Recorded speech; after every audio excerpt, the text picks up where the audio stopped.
time. We're here to work. So I can go back to playing Once Human. All right, Tom, it is your fire faves. Fire! Why don't you tell these people why they're fire? Because they're furries. No. Anyways, for the first one, it's not a furry. It's actually a reptile. Rottenmouth Viper. 5 generic. 1 swamp. Creature. Elemental Sake that comes in for as a 6/6. As an additional cost to cast a spell, you may sacrifice any number of non-land permanents. This spell costs 1 less for each permanent sacrifice this way. So all those tokens, maybe, you can sacrifice those, right? And anyways, whenever Rottenmouth Viper enters or attacks, put a blade counter on it. Then for each blade counter, each opponent loses 4 life unless that player sacrifices a non-land permanent or discards a card. This card's sick, man. Sick. It can possibly come out as a 1/1 or come out with one mana cost for a 6/6. You're doing something to each opponent that is either making them lose life, sacrifice something, or discarding something. That's sick. Yeah. All right. Anyways, next one. Good talk. Vren the Relentless. Right. Dimir, 2 generic, legendary creature, rat rogue. Has Ward 2, comes out as a 3/4. If a creature an opponent controls will die, exile it instead. And then at the beginning of each end step, create X/1/1 black rat creature tokens. With this creature, gets +1/+1 for each other rat you control, where X is the number your opponent's creatures your opponents controlled that were exiled this turn. Yo, that's funny. That's pretty cool. No. Yeah, like No. Well, rats are bad, okay? This is good. Because this is, you don't even have to play rats in this deck. You could just play control in this deck this whole time and just have this as your creature. 1, it comes out, it has Ward 2, so it's already hard to kill.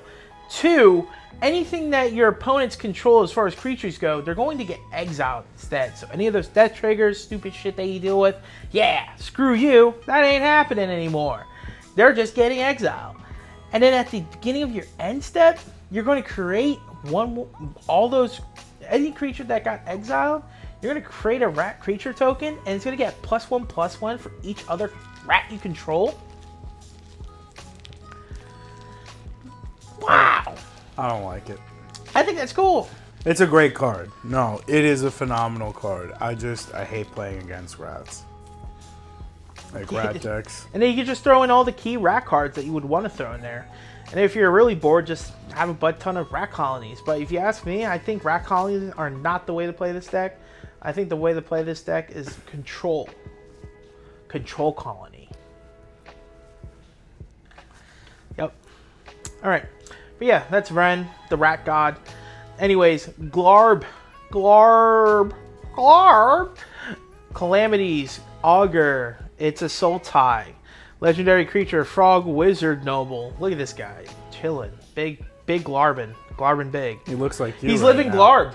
You're Glarbin right now. You look Glarb. literally the same as him. Almost the same exact position. Yeah, he's got his leg up and everything too, like Glarb. So, anyways, it's a 2/4 Death Touch, and you may look at the library at the top card of your library anytime, and then you may play lands and or cast spells with mana value 4 or greater from the top of your library, and then you can tap it, Surveil 2. I mean, shoot, this is your Augur of Autumn. This is your reality chip in a sense for mana value 4 or greater. Pair this with a Tomi. The one creature that lets you, cascade for things that are mana value 5 or greater, right? Add a Beanstalk to this as well. With Beanstalk, whenever you cast something 5 or greater. I mean, don't get me wrong, it says 4 or greater, but now you can have this card pair up with those cards, right? And they follow the same color schemes. A lot of good things that just work with this. And then just the fact that you're in Soul Tie, you're going to be playing with your graveyard as well. So you have that surveilled mechanic. So, yeah. Overall, I think this is a really solid card. Yeah, it's a great card. You told me if I didn't pick it, you were gonna pick it, and you ran with it. I think it's a great graveyard recursion deck. Big stompy things. Yeah, you can make it big stompy things. You can make it a Thoracle win. A lot of different things. You just want to be running through your deck as much as possible, and this kind of helps you do that. Exactly. And then for my last one, this is actually coming out of a Commander precon.